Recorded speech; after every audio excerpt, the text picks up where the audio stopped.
Let's talk to Peter Power, a former senior officer from Scotland Yard, now managing director of Advisor Consultants. That's a company which really deals in management of crises. Peter, I mean, what can we do as a city? What can we do as a people?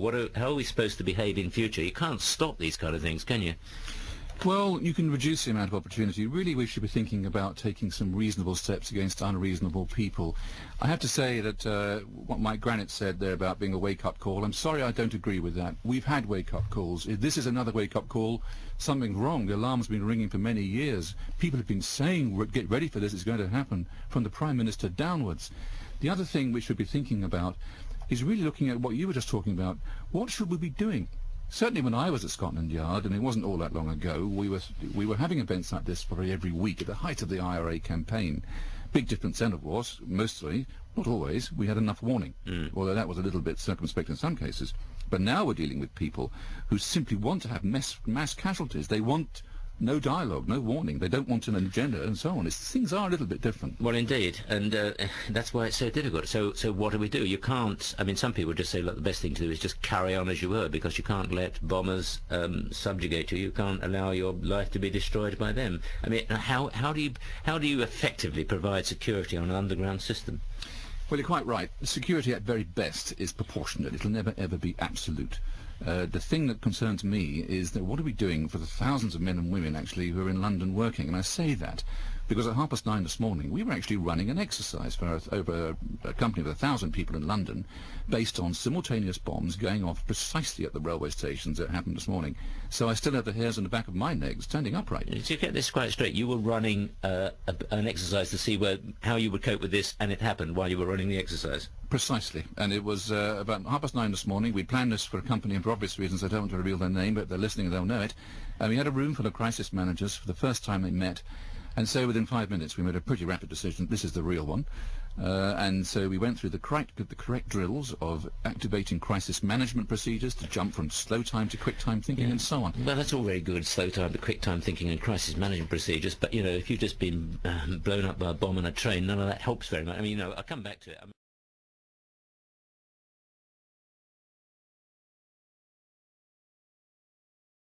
The World Conference on Disaster Management. It's the biggest conference on disaster management in the world. Adrian Gordon is the Executive Director of the Canadian Centre for Emergency Preparedness, and Peter Power is the Managing Director of a consulting firm based in London that specializes in crisis management. Thanks, both of you, for being here. Peter, let's start with you. We've heard something quite extraordinary, could be a coincidence or not, that your firm, on the very day that the bombs went off in London, were running an exercise simulating 3 bombs going off in the very same tube stations that they went off. How did this happen? Coincidence, or were you acting on information that you knew? No, I don't think we can say that we had some special insight to the terrorist network, otherwise I'd be under arrest myself. The truth of it is... But it is a coincidence. It's a coincidence, and it's a spooky coincidence. Our scenario was very similar. It wasn't totally identical, but it was based on bombs going off to the time, the locations, all this sort of stuff. But it wasn't an accident in the sense that London has a history of bombs. And the reason why our emergency services did so well and prepared probably better than any other city in the world, sadly, they have to be. So it wasn't exactly rocket science or totally out of the pale to come up with that scenario. Unusual though it did, so we had to stop the exercise and go into real time, and it worked very well. Although there was a few seconds when the audience didn't realize whether it was real or not. But in planning a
was a brief encounter.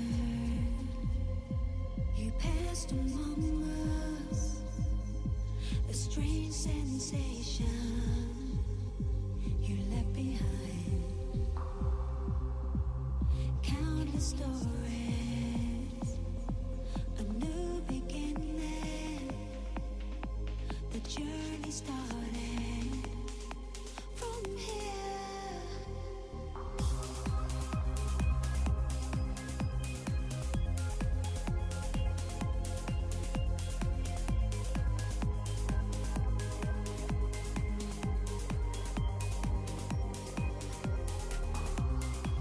It was a story moment. My senses taken. No misunderstanding. Completely clear. Countless stories. A new beginning. The journey started from here. It was my first time. First time. It was my first time from here. It was my first time. First time. It was my first time from here.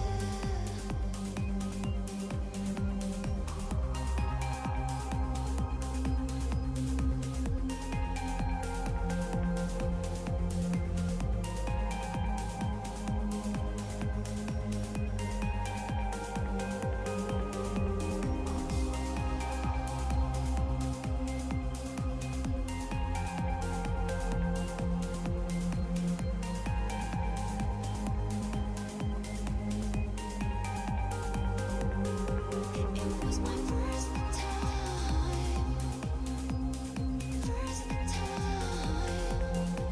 It was my first time from here. It was my first time. First time. It was my first